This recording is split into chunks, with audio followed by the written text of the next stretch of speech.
So next question you're wondering is, all right, this sounds great, but what does the career path look like? Where do I go from an analyst and senior analyst position? But the good news is, since the data and analytics has become an integral part of how businesses are run today, more and more business folks, marketing folks are becoming accountable for their actions. Where are they spending money? Is that something that's going to work?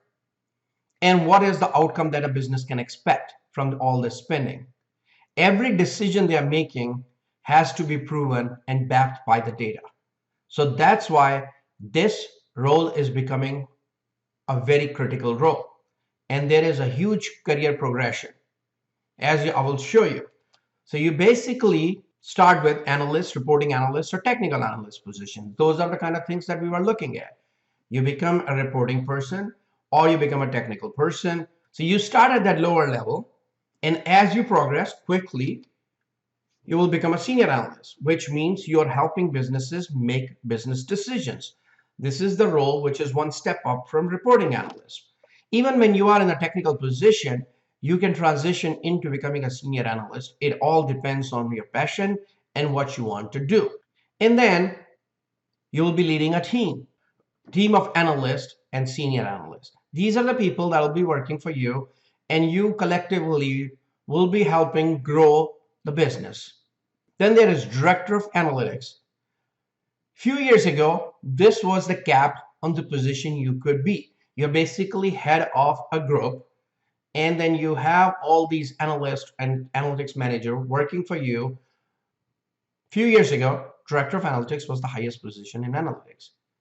You had a group of analysts, senior analysts, and analytics manager working for you. Since analytics was not widely used across the organization, there were cultural challenges preventing the use of analytics across the organization. So it was not considered to be an executive level position. However, the things changed. Businesses started to realize that analytics is how they can win. Analytics is how they can be competitive, and it needs an executive level representation so that it can be used across the organization. So then came the position of Vice President of Analytics. Now you have your own division that you're running. It's not just a group or a department, but the whole division that's actually cross-functional, that's helping different businesses. However, now businesses have matured.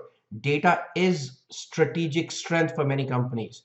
If you do not have the data, if you do not have the right data, and you're not making data-driven decisions, then you do not have competitive advantage.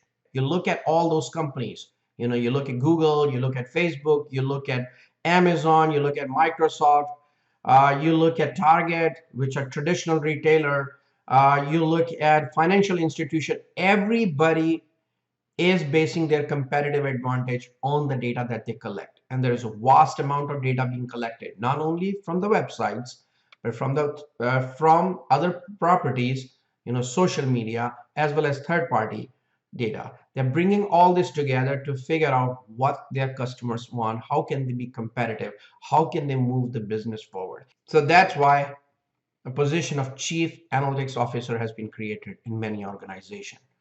This is a C-level position working directly with the CEO or the president of the company.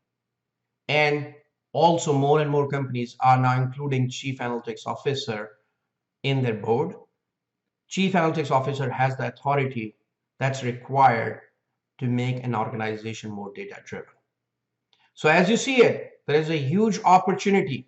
If you get in the right organization, get the right kind of experience, you can be a C-level person. I won't be surprised if more and more companies start to consider Chief Analytics Officer for the position of CEO in near future.